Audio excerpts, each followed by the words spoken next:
민수기 22장 7절에서 14절 말씀을 통해서 하나님을 만난 발람이라는 제목으로 하나님 말씀 함께 나누겠습니다. 이스라엘 백성들이 이제 40년 광야기를 마치고 약속의 땅 가나안에 이제 한 발짝 한 발짝 가까이 가게 됩니다. 가는 과정 속에 아모리 왕 시온과 바산 왕 옥을 하나님께서 이스라엘로 하여금 전쟁에서 이기게 하시고 그 전쟁에서 이긴 소문이 이제 옆으로 옆 나라들로 퍼져나가게 됩니다. 이제 이스라엘 백성들이 그 가나안에 가는 그 과정 가운데 이제 모압이라는 지역을 이렇게 통과해야 되는 그 시점에 왔어요. 그러니까 이제 모압 왕 당시 발락이 심히 이스라엘 백성 때문에 두려웠습니다. 두려워한 이유는 그 아모리 왕 시온과 바산 왕 옥에게 행하였던 그 일의 소문이 이제 모압 왕에게 들려졌기 때문입니다. 그래서 이스라엘 백성들 때문에 아주 번민한 가운데에 이렇게 그가 오늘 제가 앞부분에 읽진 않았지만 이런 이야기를 해요. 이 모압 왕이 말한 겁니다. 이제 이 무리가 소가 밭에 풀을 뜯어먹은 같이 우리 사방에 있는 것을 다 뜯어 먹으리로다. 아직 전쟁도 하지 않고 어떤 것도 일어난 일은 없는데 이미 모압 왕 발락은 이스라엘 백성들로 인해서 벌벌 떨고 있는 모습을 보여주고 있습니다. 그런데 이제 그 모압 왕 발락이 그럼 이스라엘 백성들이 올 텐데 우리가 어떻게 하면 좋겠냐, 해결 방안, 대책을 세워야 되잖아요, 왕이니까.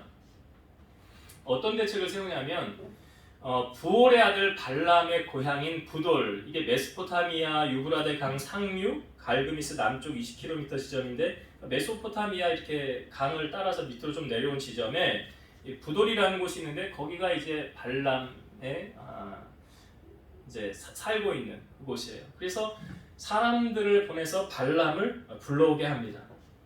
전령들에게 가서 이런 말을 전하게 합니다. 발람에게 이렇게 전하라고 그런 거예요. 와서 나를 위하여 이 백성 이스라엘을 저주하라. 내가 혹 그들을 쳐서 이겨 이 땅에서 몰아내리라. 그대가 복을 비는 자는 복을 받고 저주하는 자는 저주를 받을 줄을 내가 알미니라. 그러니까 이 발락이 모압 왕이 여기 발람이라는 선지자를 크게 신뢰하는 것을 볼 수가 있죠. 이 사람이 와서 저주하면 저주를 받고 잘 안 되는 것 그렇게 바라봤다는 거예요. 그래서 이 모압 왕이 사람을 보내어서 발람을 청하여서 오게 하려고 하는 것입니다. 여러분, 세상의 사람들과 하나님의 사람의 다른 점이 있다고 한다면 문제를 해결하는 방식이 다릅니다. 지금 모압 왕 발락은 자기 나라에 닥쳐질 위기 그 순간 어떻게 해결을 하려고 합니까? 그 사람의 힘을 빌려서 전형적인 세상 사람들의 모형을 우리에게 보여주고 있습니다. 반면 하나님의 자녀들은 어려움을 만났을 때 우리는 어떻게 해결하며 나아갑니까? 북이스라엘을 멸망시킨 나라가 아수르죠. 그 아수르가 당시 이제 남유다를 통치하고 있던 히스기야에게 편지를 보냅니다. 그러니까 너희들 너네 나라 반쪽이었던 북이스라엘 멸망한 거 봤지? 우리나라도 멸망한 거잖아. 그렇잖아? 그러니까 너희도 이제 우리가 가서 쳐서 멸망할 것이니라. 선전포고용 편지를 보낸 거예요, 히스기야에게. 그러니까 히스기야가 이 사네립이 보낸 편지를 펴놓고 이렇게 하나님 앞에 나아갑니다. 이렇게 기도했어요. 그룹들 위에 계신 이스라엘의 하나님 여호와여, 주는 천하 만국의 홀로 하나님이시라. 주께서 천지를 만드셨나이다. 여호와여, 귀를 기울여 들으소서. 여호와여, 눈을 떠서 보시옵소서. 사네립이 살아계신 하나님을 비방하러 보낸 말을 들으시옵소서. 우리 하나님 여호와여, 원하건대 이제 우리를 그의 손에서 구원하옵소서. 그리하시면 천하 만국이 주 여호와가 홀로 하나님이신 줄 알리이다. 이게 이제 성경에 기록되어져 있는 히스기야가 하나님 앞에 기도한 내용을 제가 여러분에게 읽어드린 거예요. 뭐라고 기도했습니까? 히스기야의 기도의 내용은 무엇이었습니까? 여호와여, 우리를 구원하소서. 천하 만국에 하나님만이 구원자이심을 알게 하옵소서. 그러니까 오늘 본문에 발락하고 남유다를 통치하였던 히스기야하고 어려움이 닥쳤을 때 문제를 해결하는 방식이 다르더라는 거예요. 하나님께서 이사야 선지자를 히스기야에게 보내어서 하나님의 말씀을 이렇게 대언하게 시킵니다. 이스라엘 하나님 여호와의 말씀이 네가 아수르 왕 사느림 때문에 내게 기도하는 것을 내가 들었노라. 그가 이 성에 이르지 못하며 이리로 화살을 쏘지 못하며 방패를 성문을 향하여 세우지 못하며 치려고 토성을 쌓지도 못하고 오던 길로 돌아가고 이 성에 이르지 못하리라. 내가 나와 내 종 다윗을 위하여 이 성을 보호하여 구원하리라. 자, 여러분, 기도하는 사람에게는 하나님의 응답을 이렇게 주시죠. 아직 전쟁이 일어나지 않았어요. 그런데 하나님께서 이미 어떻게 하실 것을 히스기야에게 말씀하고 있습니다.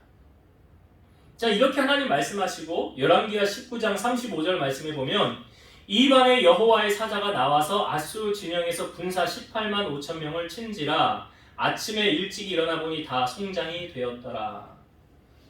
어떻게 되었습니까? 하나님의 사자가 한 번 이렇게 싹 훑고 지나갔어요. 그랬더니 아수르의 군사 18만 5천 명이 죽었고요. 그 왕 사네립은 도망가서 거기에서 또 나중에 죽임을 당하게 됩니다. 그러니까 참 단순하죠. 우리가 인생을 살아가는 원리, 전쟁하는 원리 참 단순해요. 그 단순한 것을 하나님은 우리에게 요구하시는데 많은 사람들이 하나님 앞에 나오기보다는 세상의 방법으로, 자기의 방법으로 문제를 해결하려는 것을 너무나 많이 보여주고 있습니다. 그래서 에레미야 17장 5절 보면 여호와께서 이와 같이 말씀하시니라. 무릇 사람을 믿으며 육신으로 그의 힘을 삼고 마음이 여호와에게서 떠난 그 사람은 저주를 받을 것이라. 그러니까 하나님 의지하지 않고 사람 의지하면 결코 하나님께로부터 복을 받지 못하고 응답을 못 받는 거예요. 예레미야 17장 7절 그러나 무릇 여호와를 의지하며 여호와를 의뢰하는 그 사람은 복을 받을 것이라. 히스기야가 그걸 우리에게 보여주고 있잖아요.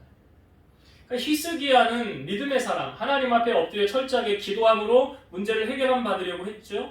그래서 하나님 응답을 받았고 그 하나님의 방법대로 주시는 승리를 경험했어요. 그러나 발람은 어떠했습니까? 세상의 사람은 모압 왕 발락은 세상의 방법대로 해결하려는 자기의 머리로 그것을 해결하려고 했어요. 여러분, 하나님의 자녀가 어떤 문제를 만났을 때 세상 사람처럼 똑같이 한다고 한다면 이건 하나님 자녀가 아니겠죠. 그러니까 오직 우리가 의지해야 할 대상은 하나님밖에 없음을, 또한 하나님은 그것을 우리에게 가장 요구하고 계신다는 사실이에요. 잠언 21장 1절과 2절 보면 왕의 마음이 여호와의 손에 있음이 마치 본물과 같아서 그가 임의로 인도하시느니라. 사람의 행위가 자기 보기에는 모두 정직하여도 여호와는 마음을 감찰하시느니라. 왕의 마음이 누구 손 안에 있다고요? 하나님 손 안에. 나에게 실질적인 영향력을 주는 그 사람의 마음을 누가 잡고 있다고요? 하나님이 잡고 있다고요. 근데 우리는 그 넘어 계신 하나님은 모르고 그 사람에게만 잘 보이려고 하는 인간의 속성이 얼마나 많아요. 그러니까 어떤 약속을 정할 때나 무엇을 행할 때도 저 사람하고는 약속 펑크 내면 안 돼. 저 사람하고는 약속 꼭 지켜야 돼. 근데 하나님하고의 약속은요. 더 중요한 게 무엇입니까? 그래서 성경이 말하죠. 사람의 행위가 자기 보기에는 모두 정직하여도 여호와는 마음을 감찰하시느니라. 그 순간 그 마음, 너의 마음이 그러냐? 그거 보시는 거예요. 그 순간을 보시는 거예요.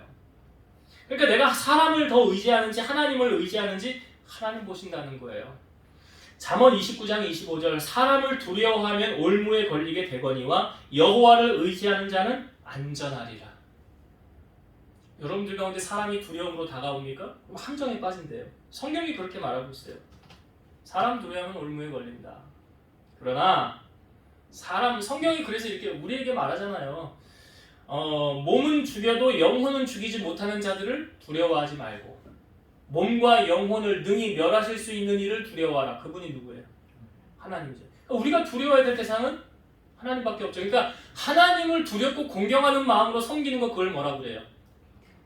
그게 경외예요.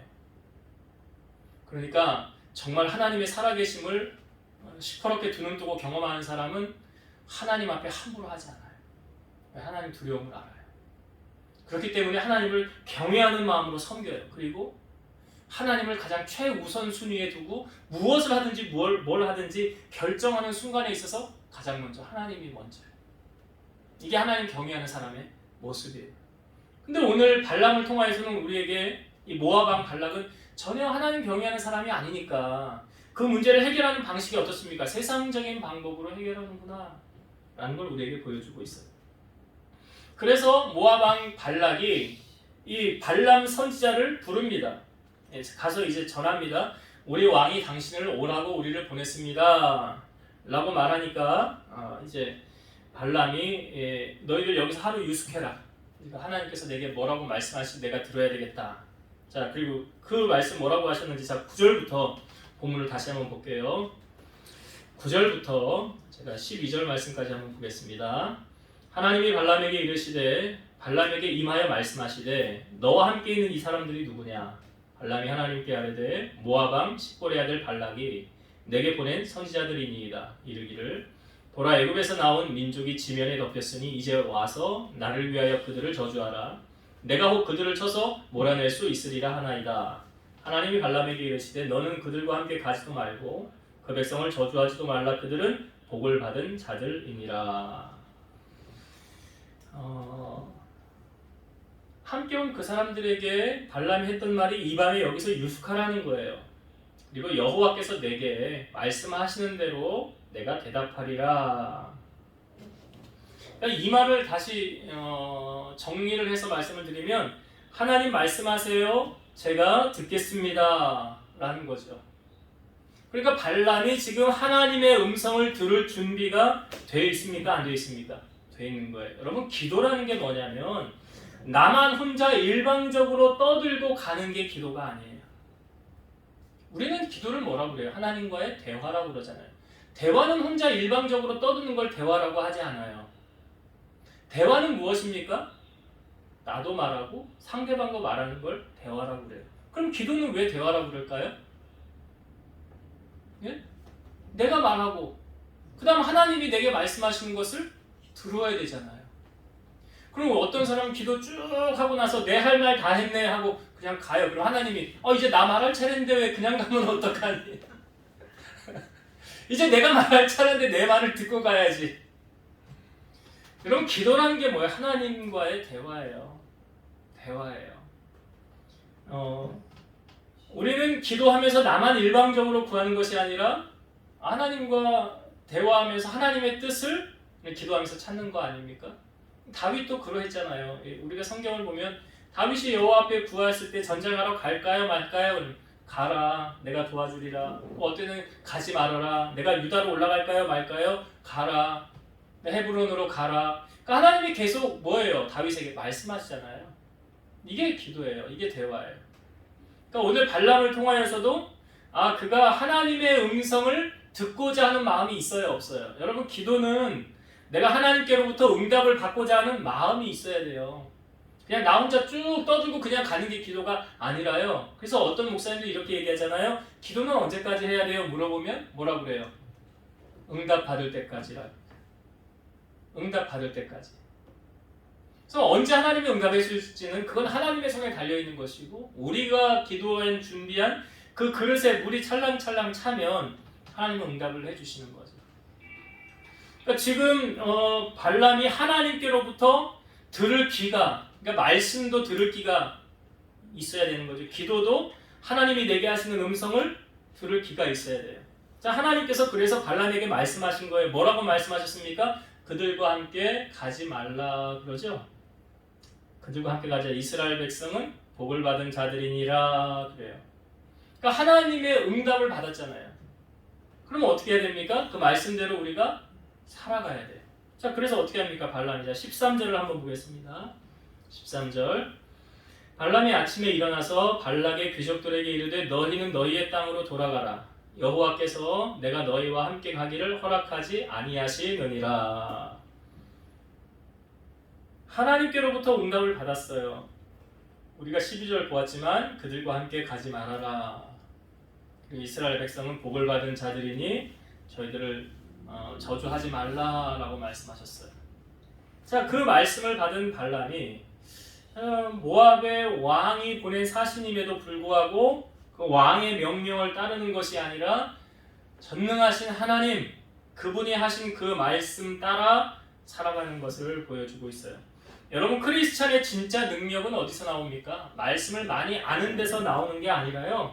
그 말씀대로 살아갈 때 진정한 능력이 나오는 거예요. 그래서 예수님이 산성수훈 7장의 마지막 부분에 하신 말씀이 뭐예요? 나의 이 말을 듣고 행하는 사람은 반석 위에 집을 지은 사람 같을 것이요 나의 말을 듣고 행하지 않는 사람은 모래 위에 집을 지은 자니라. 그러니까 하나님의 말씀을 우리 가슴에 새기고 순종하여 듣는 자가 반석 위에 집을 지어서 어려움이 와도 넘어지지 않고 이길 수 있다라는 거예요. 그러니까 오늘 이 발람을 통해서 우리에게도 하나님 앞에 기도할 때 먼저는 하나님의 응답을 사모하는 마음, 갈급한 마음 있어야지요. 그래서 성경에 나를 간절히 찾는 자가 나를 만날 것이니라. 어떻게 찾아요? 간절히래잖아요. 뭐 응답해 주시면 감사하고 안 응답해 주시면 그냥 말고요. 이게 아니고요. 정말 간절함으로 우리가 하나님 앞에 나와 예배하고 간절함으로 기도하고 있는가. 그것을 하나님이 보시고 응답해 주신다는 거예요. 이제 말씀을 정리하고 마치도록 하겠습니다. 자, 세상의 사람과 하나님의 사람의 가장 큰 차이점은 무엇입니까? 의지하는 대상이 다르죠. 세상 사람은 뭐 의지해요? 사람, 권력자, 돈, 그런 거 의지하겠죠. 파워니까, 그게 힘이니까 세상에서. 그러나 하나님의 자녀들이 의지할 대상은요? 하나님밖에 없죠? 네, 하나님밖에 없어요. 지금 제가 앞부분에 히스기야를 통하여서도 아수르 왕 사네립이 와서 쳐들어온다. 너희들 내가 다 나라 없애버릴 것이다 라고 했음에도 불구하고 하나님을 찾았던 히스기야, 그 하나님께서 응답하시고 그 나라를 멸하시잖아요. 하나님이 하시는 놀라운 일을 경험하지 않습니까? 그러니까 우리 하나님의 자녀들이라고 한다면 어떤 문제를 만났을 때 세상 방법으로 해결하지 마시고 하나님의 방법으로 해결할 수 있는, 이게 진정한 크리스찬이에요. 그것은 다른 말로 사람을 의지하는 것이 아니라 하나님을 의지하는 진정한 신앙인의 모습을 하나님이 우리로 하여금 보기를 원하신다라는 것이고요. 두 번째, 우리 하나님은 우리가 부르짖었을 때 살아계시기 때문에 만나주시고 응답해 주시는 거예요. 하나님이 존재하지 않는다고 한다면 우리가 아무리 부르짖어도 아무 대답이 없을 거예요. 그러나 하나님은 살아계시기 때문에 지금도 예수 그리스도는 어제나 오늘은 영원토록 동일하시죠? 나를 간절히 찾는 자 만나주신다고 그러죠? 그러니까 그런 마음으로 하나님 내게 말씀하세요. 내가 듣겠습니다. 마치 사무엘이요, 어렸을 때 사무엘아 부르니까 엘리 찾아갔잖아요. 3번 그리고 난 후에 엘리가 뭐라고 그래요? 하나님이 너를 부르시는구나. 또 부르거든 하나님 말씀하세요. 제가 듣겠습니다 라고 가르쳐 주잖아요. 그러니까 하나님께서 우리에게 말씀하시는 그 말씀을 우리가 들을 준비가 되어 있어야 됩니다. 그러기 위해서는 세상과 좀 차단할 건 차단하고 우리의 마음이 하나님을 향하여 나아갈 때 하나님께서 우리에게 응답하시고 우리에게 말씀해 주신다는 것. 오늘 하나님이 발람을 통하여 정확하게 보여주잖아요. 여호와께서 내게 뭐라고 말씀하시는가 보자. 그랬더니 하나님이 나타나셔서 말씀해 주셨던 것처럼 여러분들의 삶에 하나님과의 대화, 나만 일방적으로 구하는 것이 아니라 하나님과 오고 가는 대화, 그런 기도의 깊은 은혜가 우리 성도님들 여러분 삶 가운데 함께하게 되기를 주의 이름으로 축원드립니다. 기도하시겠습니다. 살아계신 하나님, 우리가 이 땅을 살면서 여러 가지 많은 문제들을 경험할 때 세상의 사람들은 그 문제 앞에서 세상의 방법으로 해결하려고 합니다. 그것은 권력자나 돈 있는 자나 높은 자리에 있는 자나 사람을 의지해서 해결하려는 방식을 보여주고 있습니다. 그러나 하나님의 자녀들은 그런 세상적인 방법으로가 아닌 철저하게 하나님 한 분만 의지하고 여호와만이 나의 피난처시고 도우심임을 고백하면서 하나님만 의지하며 해결함 받는 그런 삶의 모습으로 살아가는 성도들 되게 하여 주옵소서. 또한 하나님 앞에 기도할 때 하나님은 우리 기도 들으시고 응답하여 주실 줄로 믿사오니 나의 간구를 들으시는 하나님께서 내게 말씀하시고 응답하시는 것을 우리가 들을 수 있는 귀가 열려지게 하시고 하나님의 뜻을 분별하여서 그 뜻대로 순종하며 살아갈 수 있는 우리 모든 성도들이 되게 하여 주옵소서. 이제는 우리를 모든 죄악 가운데서 구속하신 예수 그리스도의 은혜와 하나님의 사랑하심과 성령님의 내주, 교통, 인도, 역사 충만케 하심이 사랑하는 성도들 머리 위에 저들 가정 위에 우리 섬기는 함께 비전교회 재단과 나라와 민족 위에 이제로부터 영원토록 함께 있을지어다. 아멘.